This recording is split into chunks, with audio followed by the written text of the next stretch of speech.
Film ഗാരേജിലേക്ക് ഇവർക്കും സ്വാഗതം. കഴിഞ്ഞ ആഴ്ച തിയേറ്ററുകളിലേക്ക് എത്തിയ ടൊവിനോ തോമസിന്റെ ഏറ്റവും പുതിയ പോസിറ്റീവ് അഭിപ്രായങ്ങൾ ലഭ്യമായ മലയാളം സിനിമയാണല്ലോ നരിവേട്ട.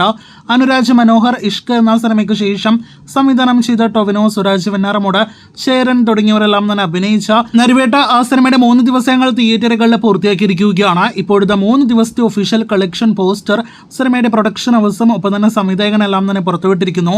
അത് പ്രകാരം ഈ കാണുന്ന പോസ്റ്ററാണ് പുറത്തു വന്നിരിക്കുന്നത്. വെറും 3 ദിവസങ്ങൾ കൊണ്ട് 15 കോടിയിലധികം വേൾഡ് വൈഡ് ഗ്രോസ് സിനിമ പിന്നിട്ടിരിക്കുന്നു എന്നാണ് ഒഫീഷ്യൽ പോസ്റ്ററിന്റെ അടിസ്ഥാനത്തിൽ വ്യക്തമാകുന്നത്. 3 ദിവസങ്ങൾ കൊണ്ട് 15 കോടി എന്ന് പറഞ്ഞ ഈ കാണുന്ന ഒഫീഷ്യൽ കളക്ഷൻ പോസ്റ്റർ പുറത്തു വരുമ്പോൾ ആകെ മൊത്തത്തിൽ ടൊവിനോയുടെ സമീപകാലത്ത് ഏറ്റവും മികച്ച വേഗത്തിൽ കളക്ഷൻ കുതിക്കുന്ന സിനിമയായിട്ട് നരിവേട്ട മാറിക്കഴിഞ്ഞിരിക്കുകയാണ്.